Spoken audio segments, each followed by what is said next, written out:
Power centre में अब बात योगी सरकार पार्ट 2 की तबादला सूची की। ये सूची आईएएस और आईपीएस अफसरों की है। सरकार बनने के बाद से इसका सबको इंतज़ार था, लेकिन जब सूची आई तो कई सारे डीएम और एसपी संट कर दिए गए। अगर आईपीएस अफसरों पर सबसे पहले नज़र डालेंगे तो इसमें महाराजगंज के एसपी प्रदीप गुप्ता को हटा दिया गया। भारत और नेपाल के बॉर्डर पर महाराजगंज जिला स्थित है। वहाँ पर प्राकृतिक आनंद के साथ साथ बहुत सारे और भी आनंद हैं, लेकिन प्रदीप गुप्ता अचानक क्यों हटे? कहा यह जा रहा है कि सोशल मीडिया पर प्रदीप गुप्ता की जो लग्जरी जीवन शैली है उसकी शिकायत और प्रदर्शन दोनों शासन तक पहुंच गया। प्रदीप गुप्ता आराम से महाराजगंज जिले में एसपी बनकर मौज काट रहे थे, लेकिन इसी बीच उनकी कई सारी ऐसी तस्वीरें सोशल मीडिया पर आईं जो 5 स्टार होटलों में उनके रुकने ठहरने और आनंद लेने को बयान करती थी। ये कुछ तस्वीरें उनके विरोधियों ने शासन और सरकार तक पहुंचा दी, जिसके बाद आधी रात को उनको संट कर दिया गया और शायद अब प्रदीप गुप्ता का नंबर कभी आए। इसी तरह अगर आप मुरादाबाद के एसएसपी बबलू कुमार की ओर देखें तो उनको अपनी कार्यशैली के चलते वेटिंग में डाल दिया गया है। बबलू कुमार के ऊपर आरोप है कि वो पार्टी के नेताओं की बात नहीं सुनते थे। चुनाव में भी पार्टी को और नेताओं को सहयोग नहीं मिल पाया। खैर, बबलू कुमार की कार्यशैली पर ज़्यादा चर्चा न कर अब हम आईएएस अफसरों की तबादला सूची की ओर आए तो एक बड़ा चर्चित नाम है इसमें रायबरेली के डीएम वैभव श्रीवास्तव का। वैभव श्रीवास्तव अपनी हरकतों से पहले भी बहुत चर्चा में रहे हैं, अब वो पैदल कर दिए गए हैं। इस बार खबर ये आई है कि उनका विधायक अदिति सिंह से काफ़ी पंगा हो गया था। वैभव इससे पहले पीलीभीत में ताली थाली बजाकर काफ़ी चर्चा में आए थे और उनके साथ उसमें पीलीभीत में एक दीक्षित जी एसपी तैनात थे, जिनको बाद में इलाहाबाद में मुख्यमंत्री ने निलंबित कर दिया।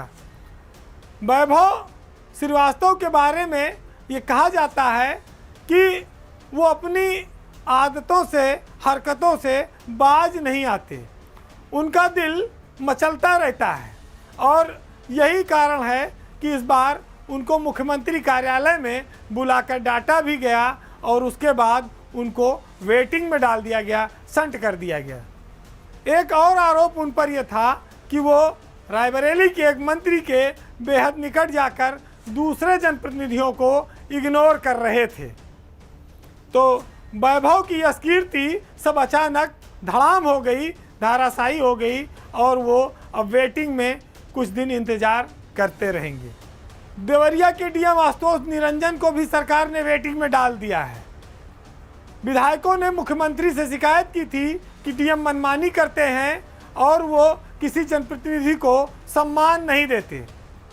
इसके चलते आशुतोष निरंजन को अपनी कुर्सी गंवानी पड़ी है। लेकिन इस बार सबसे एक महत्वपूर्ण तबादला ये है कि मुख्यमंत्री के सचिव आलोक कुमार को पंचम तल से हटा दिया गया है।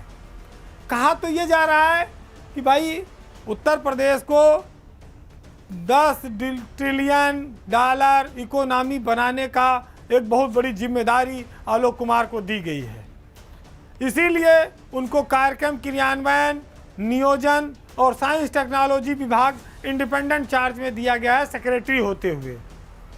लेकिन जानकार ये मानते हैं कि योगी पार्ट 2 में पंचम तल में बदलाव की एक शुरुआत है। आलोक कुमार को हटाकर अब स्वाभाविक है किसी नए आदमी को सरकार सेक्रेटरी के रूप में लाएगी, लेकिन ये कब होगा? प्रमुख सचिव और अपर मुख्य सचिव वही रहेंगे, उसमें क्या तस्वीर बदलेगी, इस पर भी लोगों को इंतज़ार है। लेकिन हो सकता है ये इंतज़ार 30 अप्रैल तक चले, क्योंकि अभी कुछ जगहें खाली होने वाली हैं। लोग रिटायर होंगे तो उन जगहों पर कुछ अधिकारी जाएंगे और उन अधिकारियों की जगह भरने के लिए फिर कुछ और परिवर्तन होंगे। हालांकि इस बदलाव में लोग ये मानते हैं कि इस बार पंचम तल बदला बदला नजर आएगा। केशव प्रसाद मौर्य जो उत्तर प्रदेश में उप मुख्यमंत्री हैं, उनके विभाग पीडब्ल्यूडी में 3.5-4 साल से समीर वर्मा सचिव थे। आरोप ये लगाते रहे लोग कि समीर वर्मा की मंत्री से काफ़ी नज़दीकी है, लिहाजा उनको न तो हटाया गया न कहीं पोस्टिंग दी गई। इस तबादला सूची में समीर वर्मा को पीडब्ल्यूडी से कम महत्वहीन समझे जाने वाले विभाग समाज कल्याण में सचिव बनाकर भेजा गया है, करीब 4 साल बाद। समीर वर्मा उत्तर प्रदेश के कई जिलों में डीएम रहे हैं। उनकी कार्यशैली काफ़ी निष्पक्ष मानी जाती है। उनकी छवि अच्छे अफसरों में रही है। ये प्रदेश का दुर्भाग्य है कि जो लोग कम बोलते हैं, लाइमलाइट में नहीं रहते, जो सुर्खियां नहीं हासिल करते, वो शायद अच्छे या उच्च पदों पर नहीं पहुंच पाते। वो बहुत अच्छी डिलीवरी देने में सक्षम होते हैं, लेकिन सरकार में शायद उनकी उतनी उपयोगिता नहीं होती या सरकार उनसे उतना काम नहीं ले पाती। ब्यूरोक्रेसी के तमाम खेल निराले हैं। सबके सोचने का तरीका अलग अलग है, सबके गॉडफादर अलग अलग हैं। बहरहाल इस बार के पावर सेंटर में इतना ही। अगले सप्ताह आपसे फिर मुलाकात होगी। तब तक के लिए नमस्कार।